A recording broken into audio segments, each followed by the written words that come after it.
بسم الله الرحمن الرحيم.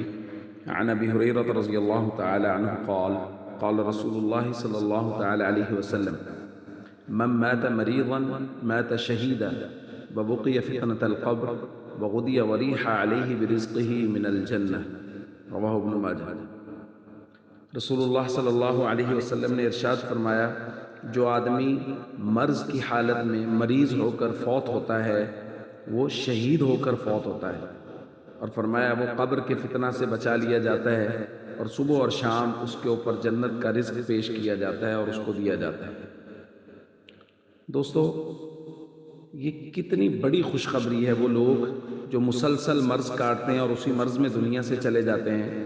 اللہ کے نبی صلی اللہ علیہ وسلم فرما رہے ہیں یہ شہادت کی موت فوت ہوتے ہیں۔ اور ایک روایت میں حضور علیہ الصلوۃ والسلام نے صحابہ اکرام سے پوچھا، ما تعدون الشہادہ، تم شہید کس کو شمار کرتے ہو؟ صحابہ نے عرض کیا، القتل فی سبیل اللہ، ظاہر ہے جو اللہ کے راستے میں قتل ہوتا ہے اسے ہم شہید شمار کرتے ہیں۔ تو حضور نے کچھ بیماریوں کا ذکر کیا، کچھ چیزوں کا ذکر کیا کہ اگر اس طرح کوئی آدمی فوت ہو جائے تو وہ بھی شہادت کی موت ہے۔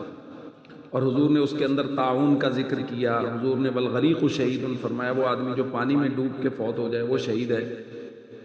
پھر حضور نے فرمایا وہ جو پیٹ کی بیماری سے فوت ہو جائے وہ شہید ہے، جو نمونیا سے فوت ہو جائے وہ شہید ہے۔ پھر حضور نے فرمایا وہ آدمی جو جل کر فوت ہو جائے وہ شہید ہے۔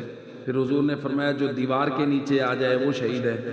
پھر حضور نے فرمایا وہ عورت جو بچہ پیدا کرتے ہو، یعنی بچہ پیدا ہو رہا ہے یا بچہ پیدا ہو گیا ہے اس کے بعد وہ فوت ہو گئی تو وہ شہید ہے۔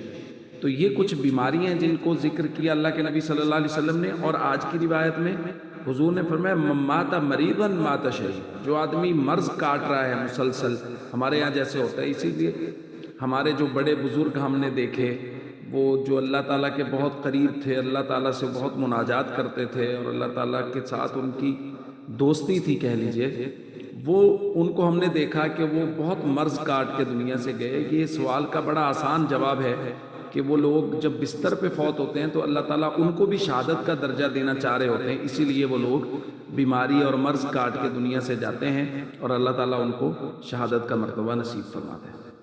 السلام علیکم ورحمۃ اللہ وبرکاتہ۔